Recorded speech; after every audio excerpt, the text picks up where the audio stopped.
yang dikelola sama Taspen, yang disalurkan ke PNS-nya itu nggak cukup tuh uangnya. Jadi akhirnya setiap tahun pemerintah itu nombokin cukup besar triliunan rupiah buat nalangin si dana pensiun ini.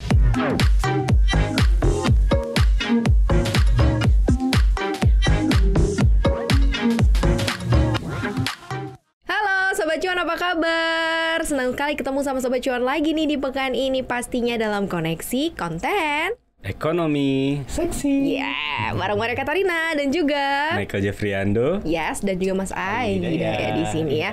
Kita mau gosipin apa? Hari ini karena katanya ada yang seru-seru ya. Ini kita bahas soal dana pensiunnya presiden, wakil presiden, DPR ya, semuanya ya. Emang kenapa gede banget ya? Pejabat negara lah, ini Ais yang nulis ini. Emang gede banget? Lumayan sih kalau dilihat-lihat nilainya sih, presiden, DPR, MPR gitu ya.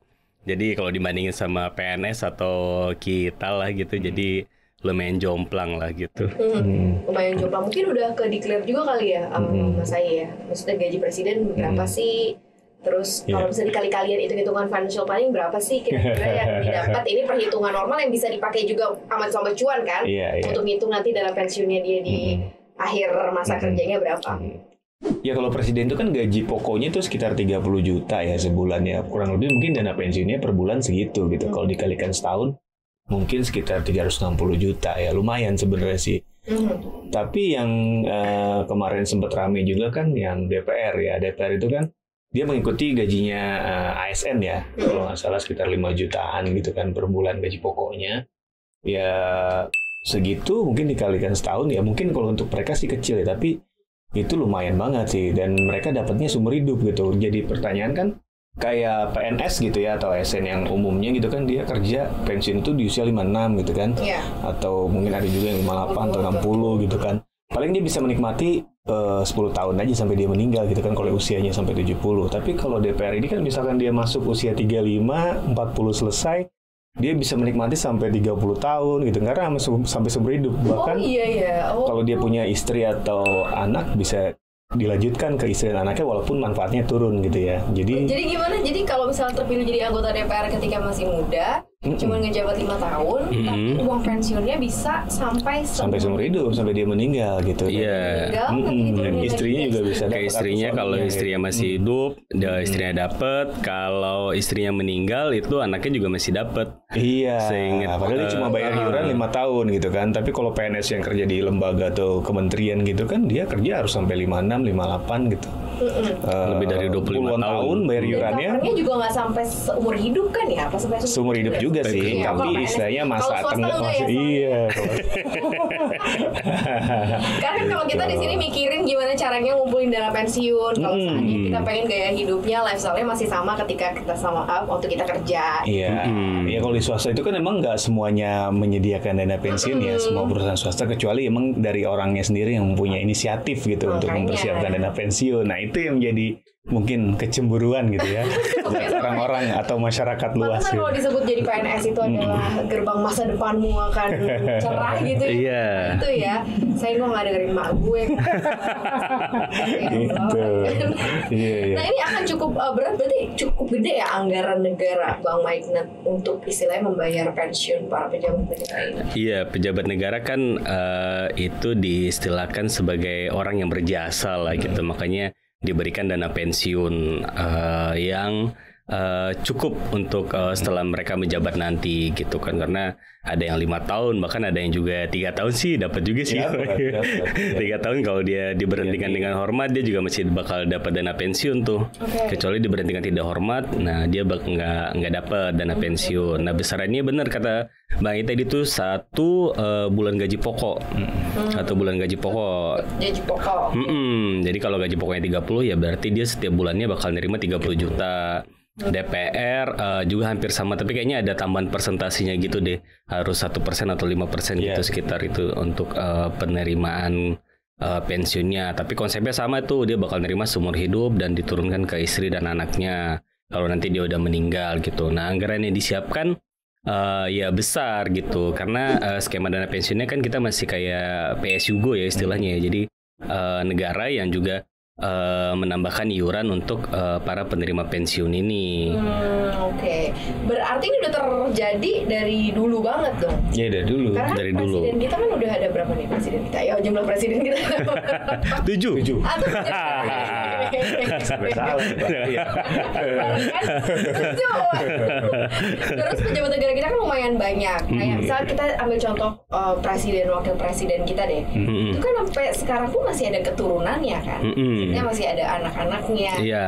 Itu masih akan terus jadi beban negara juga, bukan beban negara ya, tanggung jawab negara ya untuk membayarkan uang pensiun bapaknya dulu atau keluarganya gitu. Iya, selama bapaknya masih hidup ya dia masuk ke bapaknya. Jadi nanti kalau bapaknya udah meninggal, ya bisa ke istri yang sah.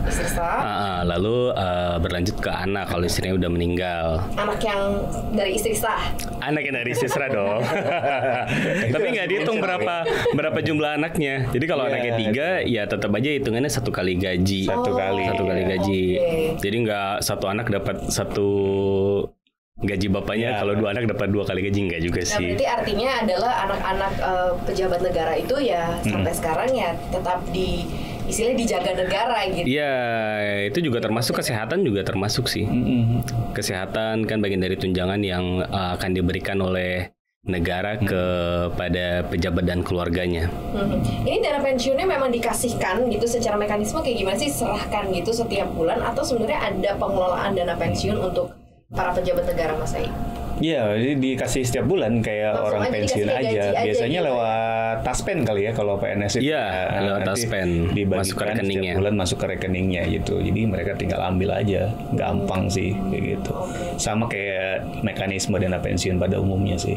Mekanismenya gitu. Sama gitu ya, besarannya juga sama kayak gaji-gaji pokok per bulan yang diambil gitu ya. Jadi emang ketika kamu berkontribusi untuk negara tuh negara membalasnya dengan luar biasa ya, Mas. Iya, betul. Karena makanya itu orang banyak-banyak pengen masuk PNS ya.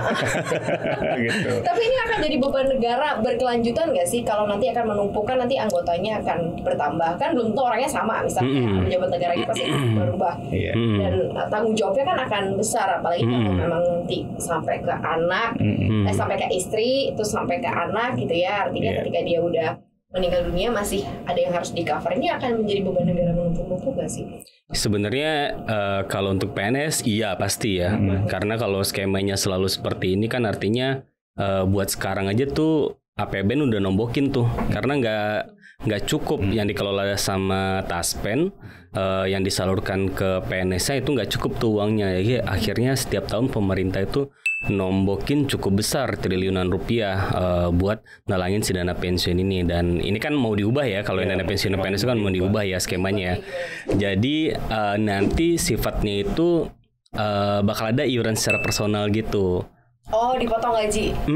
Iuran secara personal termasuk kalau termasuk dia mau ngasih uang yang lebih banyak ke si dana pensiun itu juga boleh gitu. Makanya dulu kan kalau di zaman Menteri Pan-RB yang sebelumnya itu sempat disebutkan ya PNS nanti dana pensiunnya sekali dapat, jadi sifatnya sekali dapat nih, nggak bulanan lagi. Itu dia bisa dapat 1 miliar karena ya itu kalau dia ngasih kontribusi yang lebih dari dana pensiun yang sudah dianggarkan oleh negara gitu. Nah yang emang jadi catatan sih kayak DPR, MPR gitu kan, karena itu mereka sudah diakomodasi sama negara, tapi benefitnya tuh panjang banget gitu. Apakah ini cocok, sesuai, atau harus diberikan skema yang baru? Nah itu kayaknya sih harus dikaji juga sama pemerintah sih. Tapi memang hampir rata-rata ini perlakuan yang seperti ini di beberapa negara juga sama ya ke anggota parlemennya gitu, atau memang ini mekanisme yang ada di Indonesia aja? Kalau untuk presiden sih sebenarnya di beberapa negara konsepnya hampir sama ya. Tapi ada beberapa negara yang secara gaji itu udah gede gitu. Gajinya itu udah gede gitu. Jadi untuk dana pensiunnya itu juga diberikan kadang-kadang ada beberapa negara yang 1 kali kasih aja gitu. Dia nggak perlu bulanan lagi. Nah kalau parlemen ya emang nggak semua negara sih memberikan dana pensiun untuk parlemennya.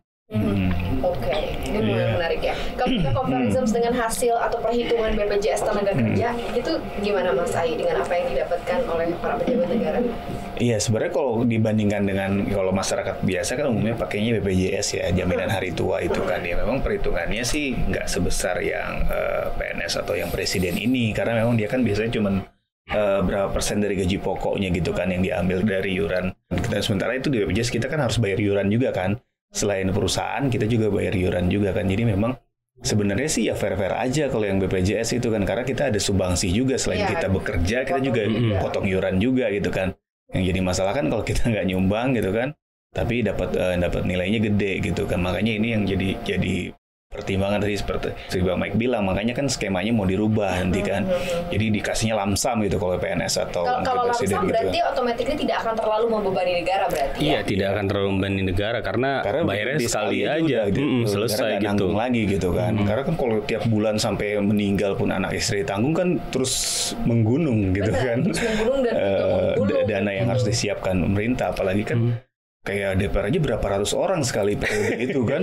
Iya betul banget. Ada yang akan menjabat lagi, ada yang baru lagi. Iya. Pasti kan lebih banyak mungkin yang baru kali ya daripada yang muka-muka lama, paling itu aja lah gitu kan. Tapi kan yang baru ini kan jadi menggulung terus kan uang yang harus dikeluarkan negara. Memang skema itu juga banyak dianut sama negara-negara lain gitu. Terutama negara-negara maju yang soal dana pensiunnya kayak Belanda, terus di Eropa lah gitu kan, beberapa itu semuanya udah bayarnya lamsam gitu, jadi nggak jadi beban gitu. Apalagi kan kalau misalkan iurannya kecil gitu atau nggak ada gitu, itu kan jadi masalah juga. Nanti dananya dari mana untuk bayarkan, masa negara nombok dari APBN terus kan juga pasti jebol juga. Iya berat. Kan Pak Jokowi juga sempat bilang katanya memutuskan untuk menaikkan tunjangan uang pensiun pegawai negeri sipil 12%. Berarti akan lebih gede lagi dong. Bakal lebih gede lagi. Betul. Salah satu alasan kenapa Pak Jokowi nggak sering menaikkan gaji sejak 2014 itu buat menghindari beban pensiun. Karena ketika beban gaji PNS naik, itu beban pensiunnya juga naik. Naik pasti, betul. Iya. Berat ya. Mungkin si Pak Jokowinya nggak menjabat lagi, tapi presiden berikutnya yang pusing. Ini kan Pak Jokowi bilang gue lagi nih 12%. Wah, beban pensiunnya juga tambah gede lagi 12%. Presiden selanjutnya mikir kayak gue cari duit lagi deh untuk menggenjot penerimaan negara buat bayar ini semua ya. Nah ini mungkin sedikit kalau kita ngomongin soal pensiunannya PNS dan lain-lain, Mas Ai ada nggak sih gambaran mungkin tips gitu kayak kita tuh supaya bisa tetap hidup layak dengan uang pensiun yang layak gitu tuh harus kayak gimana gitu. Mungkin Sobat Cuan yang dengerin, wah enak banget ya, besok-besok mereka malah mau jadi PNS semua. Atau mereka malah mikir mendingan gue jadi anggota DPR nih kayak nyalek gitu. Gue banyak yang nyalek soalnya.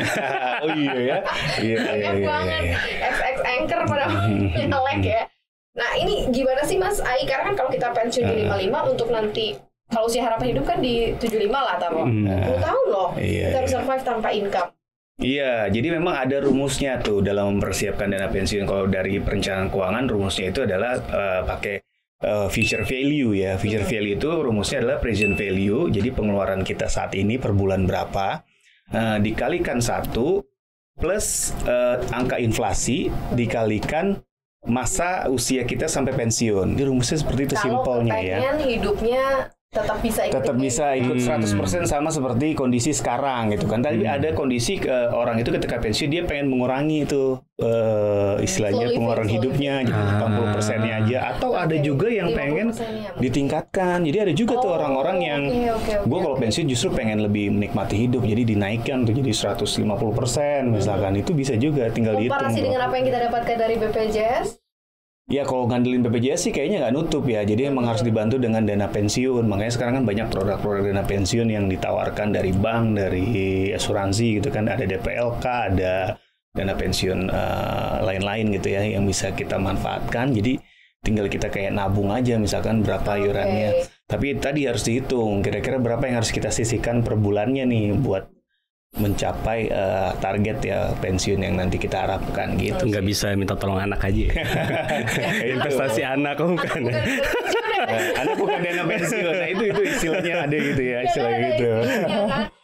Orang tua bukan dana darurat, anak bukan dana pensiun. Iya benar. Jadi emang gara-gara saya ngomong sama Mas Ai ini, aku jadi kepikiran kan. Nah nggak bisa ya gue nyuruh anak gue merawat gue. Iya. Karena kan kalau di masa kita ngerawatin orang tua pasti kan gitu kan. Tapi Justru kita harus stop di kita, jangan bertambah lagi ke bawah gitu kasih.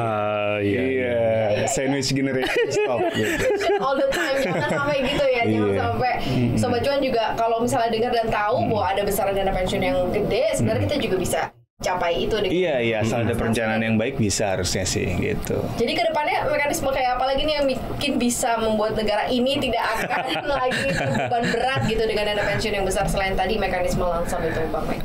Itu udah paling mungkin ya diterapkan sekarang gitu ya. Selain juga pengelola dana pensiunnya juga harus berintegritas, harus lebih baik, harus lebih bersih, lebih bagus mengelola uangnya gitu. Jadi nggak cuma membebankan ke negara gitu. Di samping mekanisme yang tadi itu aja sih, itu kalau udah berani diimplementasikan itu udah oke banget sih sebenarnya. Betul. Pesannya sih selamat menjabat pejabat negara yang nanti akan terpilih di Februari 2024 gitu ya. Mudah-mudahan sebesar apa kontribusi kamu ini juga bisa dibalikin sama negara, tapi kamu harus kontribusi dulu yang terbaik buat negara pastinya. Sebelum negara memberikan semuanya balik ke kamu lagi ya. Thank you banget udah dengerin konten kita hari ini. Ya, kalau ada komen silahkan komen ya, atau ada yang bilang iya nih gue juga jadi kepikiran loh PNS atau jadi pejabat, sok silakan ya. Jangan lupa dengerin konten-konten kita lainnya di Apple Podcast, Google Podcast, Spotify, dan Anchor. Follow akun Instagram kita di @cuap_cuan dan subscribe YouTube channel kita di cuap-cuap-cuan, like, share, dan juga komen. Thank you ya Sobat Cuan. Maria pamit. Michael pamit. Ayo pamit. Bye. Bye.